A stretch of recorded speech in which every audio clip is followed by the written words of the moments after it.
essentially isn't a great advert for women's football. You could argue that male goalkeepers do this all the time. I mean, isn't this what I've been hearing Tottenham fans cry about for a couple of months now? They want to get rid of Vicario because he does this stuff.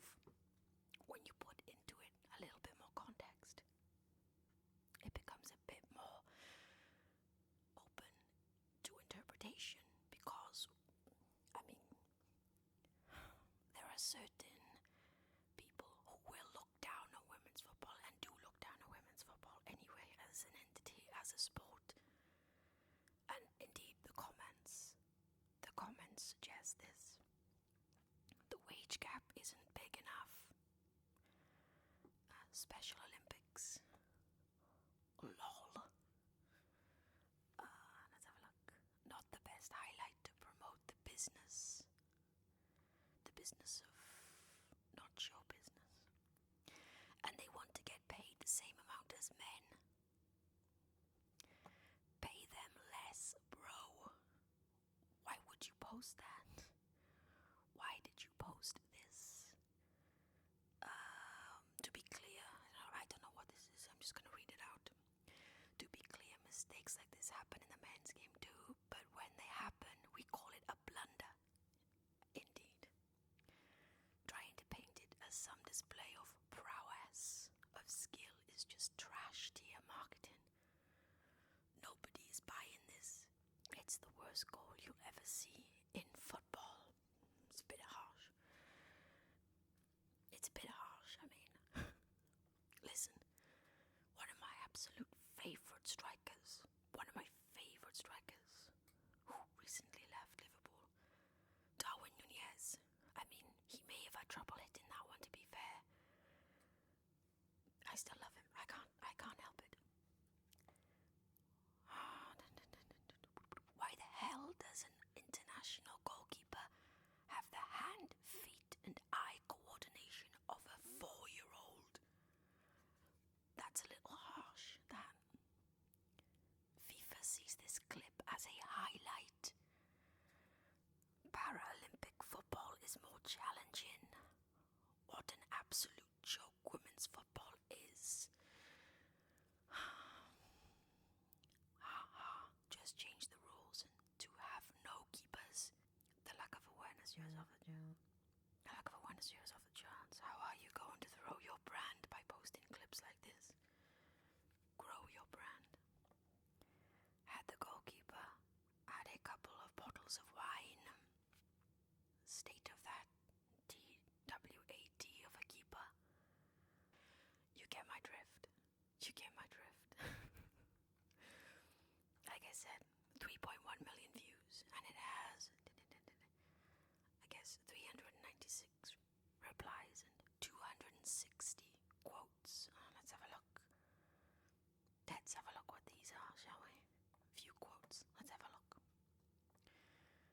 Social media lesson number 1 when trying to advertise the growth of your game: don't post this. Okay, listen, I think I've made my point with the comments and how it's made women's football look, and how maybe a simple, innocent post is turned into something negative. I think maybe different people may have different opinions on it. You may think it was harmless. You may just think it was a bit of fun. Maybe there was no malicious intent. Maybe it's just a clip to get some light on the women's game. Okay. But it comes quite soon after that debacle of the FA Women's Cup draw on TikTok, where they had some TikTok influencer doing the draw with her girlfriend or some, I don't know. I didn't watch it, obviously. But I saw the clips, and I saw the backlash, and then they deleted it. Didn't they? I think they did. Anyway, women's football, as it's being branded, is a state. It's a state because it's being marketed as a joke. Men are not going to take this seriously.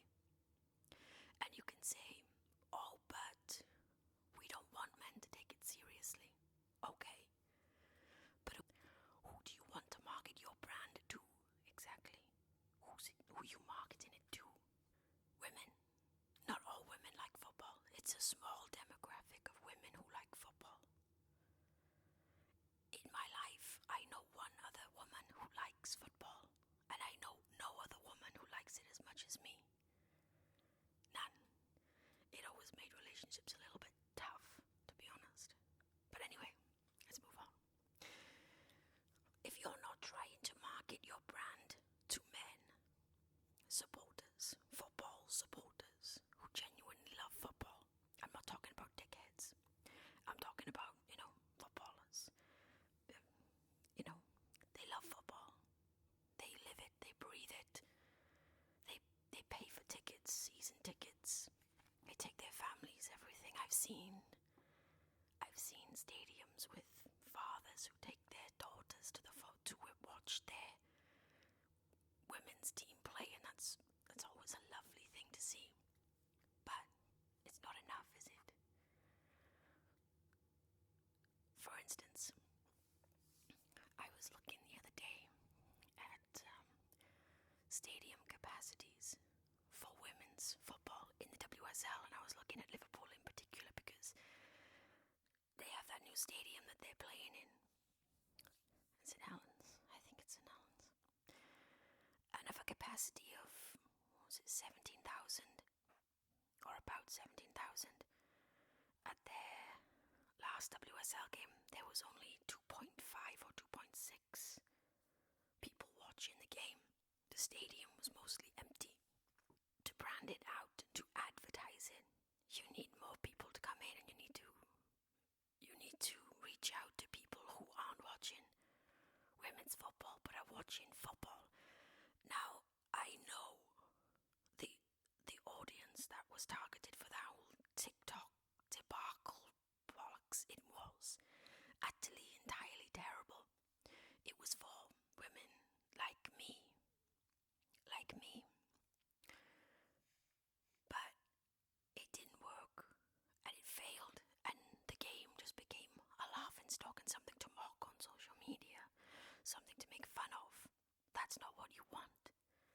And you can say, well, men's football is a hilarious debacle that just people laugh at every single day. Yes, but it has the numbers and the money to back it up. Women's football isn't there yet.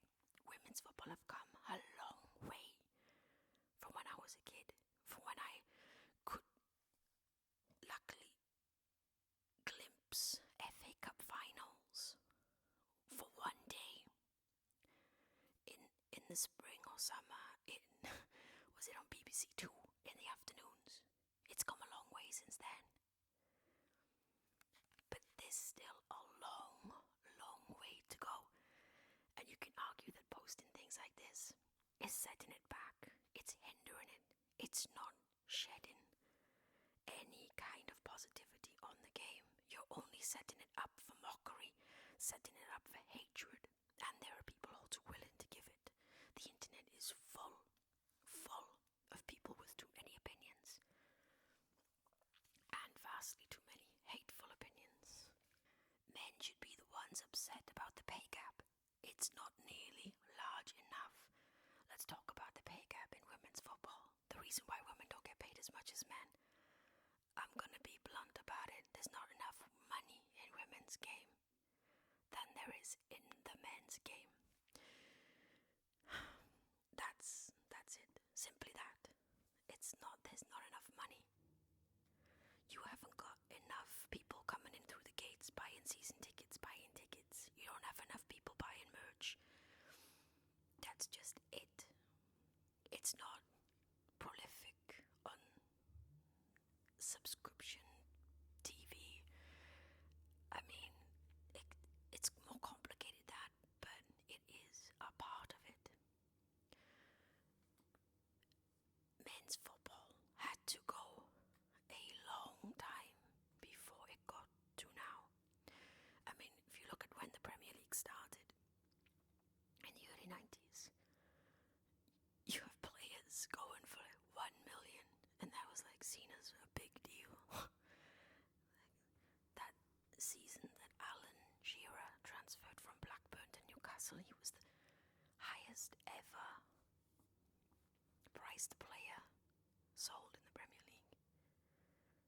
was still cheap. By today's standards, that would be insanely cheap. And look at today.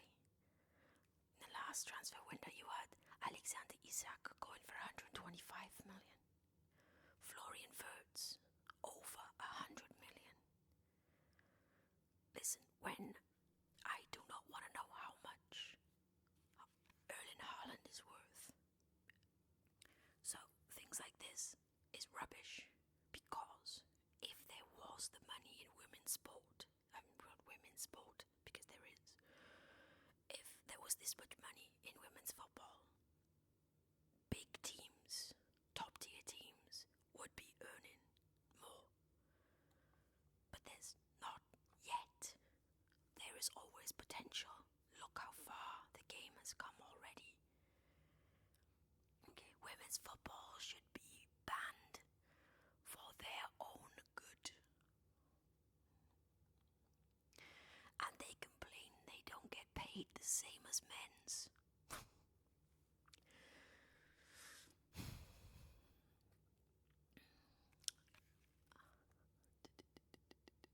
I'm out of breath doing my shoelaces up these days, but I'd back 30 odd goals a season at this fucking standard.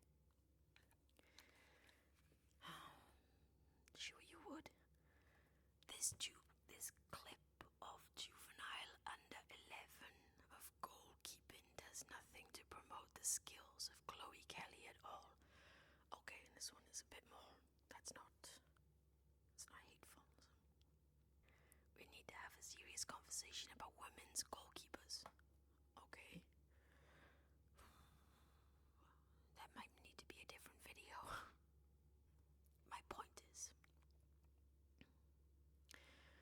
the more that the people who are supposed to be promoting women's football, the more the people in charge needs to be do this stuff. It's negative. It's seen as positive on the face of it, but it's never taken that way. And again, you could say, well, these people are the problem. But when you put something out knowing you're going to attract these people, that no positivity is going to come from it, why put it out at all? Why put a clip out that demonstrates actual skill? Put a clip out that sheds completely new light, that makes these people, because listen, as much as you can stick two fingers up at me and say, this is not the targeted audience we need. It is the targeted audience you need. It is the audience you need. It is these people that you need to change their minds. Not everyone is like these. Not everyone is writing this stuff. Some people just going, yeah, I'm not watching that. Look at that. That's rubbish. You need to change their minds. You need to show them that there is skill in women's football. There is. It's different to men's football because it's going to be different to men's football. It's different. Men's football is high paced, it's high energy, it's physical. Women's football is going to be different for obvious reasons. But doing stuff like this, those stupid TikTok FA Cup draw stunt, they're just stunts. They're cringe-worthy. The TikTok one particularly was. The clips I saw were incredibly cringe. It's a controversial thing to say, but I feel like they always kind of target that, I don't know, that sexuality, you know? Let's go with this. But it's a very small demographic of lesbians who are watching your game. People, or women, if they don't like football, they're not going to watch. They're not going to tune into the games just to hear about the drama of personal lives and which player is a lesbian, which isn't. Look, they can just watch clips on TikTok and any other social media. A game is 90 minutes. There's no entertainment in it for them because they don't like football. You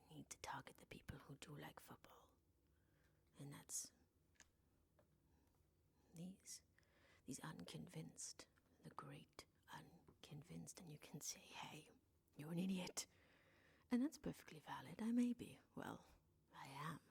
But this is the internet, and every single idiot has an opinion, and not all of them are completely wrong. Some of them have merit. This one may have merit. Listen, I love football, okay? I love it. I've loved it since I was a little kid. I've watched, I don't even know how many games I've watched. So many games. So many games. And I still remember being that little kid, and the only games I got to watch, because they just weren't on TV, was the Women's FA Cup final. And every year I would look forward to that. Arsenal always won, and my favourite player ever, is still, probably always will be, Rachel Yankee. I'm sorry, but it's not negotiable. So I'm not sitting here to say, hey, the women's game is quite bad. It's not. There's always room for improvement. There always is. Different leagues have different styles, different intensities. It is what it is.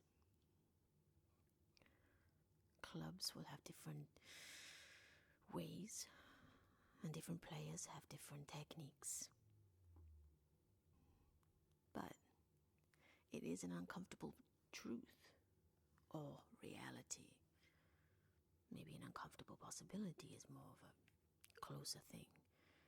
But doing things like this doesn't highlight the game. It just makes these people, not just men, women too, it makes these people convinced that they're right. Convinced that women's football is just an era. It's just something that will never come close to men's football. So, what's the solution?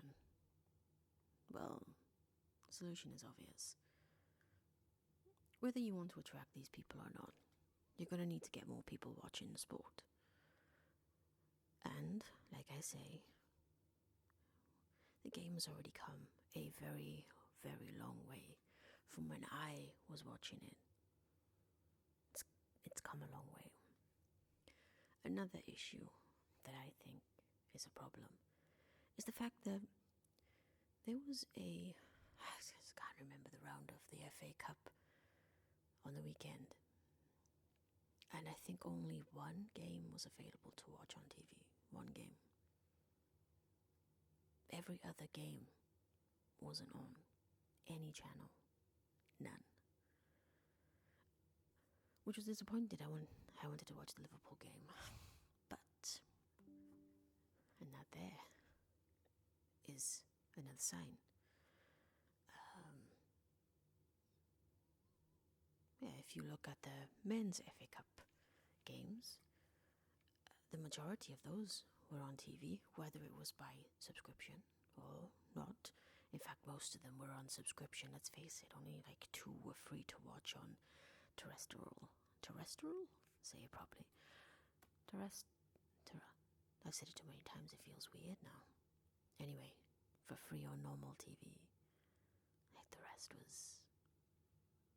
was subscription based. You need to pay money to watch, but it was there. You could watch it. Women's football?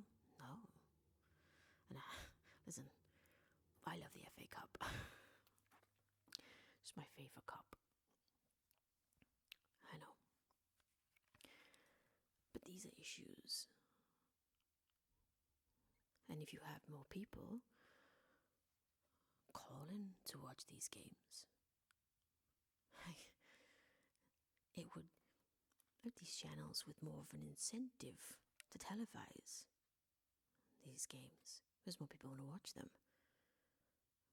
To brand it out worldwide, social media is a great way to do that. The men's game has gotten so good at doing that. And I scroll through TikTok and I see all these videos by like Americans and Canadians and Australians, and they're supporting West Ham. Before Christmas, I found a channel. It was an American guy. I think he was like from Florida or Texas or something, and then he was supporting West Ham, making videos about West Ham. This is not Man United or Liverpool or Chelsea or City. This is West Ham. Incidentally, I mean, who's gonna go down this season? It's definitely between Liverpool and West Ham, but I've seen this new signing that Liverpool signed the other day, and I'm a little bit excited. I'm a little bit excited. Think she could do a job. Oh, this is a funny one. I'm sorry, this is funny. Is that Nick Pope?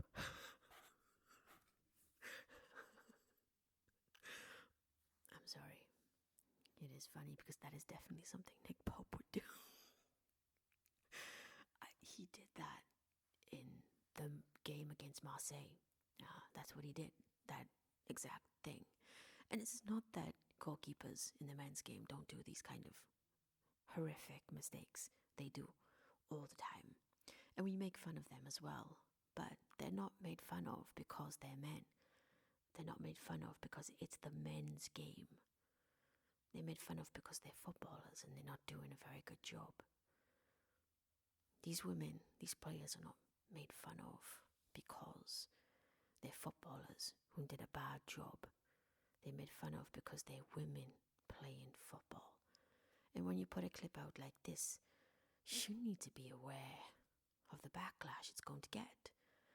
Now, of course, you could say it's a bit of a troll. You're going to get lots of eyes on it. 3.1 million views, 3.1 million impressions, 3.1 million people saw that clip of that terrible goalkeeper error. It was terrible. But it's not the right impression you want to give. It's far from it. It's far, far from it. People are very simple sometimes, especially with things like this. Very hard-headed. They have one thought process. And when nothing challenges their belief, when there is nothing to confront what they believe, they will continue with it. Very hard-headed. Women's football will never be taken seriously if people post clips like this to farm impressions. And there you are. There you go. Simply that. That is it. I feel like this video has been way too long enough as it is. I think I've made my point, everything I wanted to say. Anyway, until next time, take care. See ya.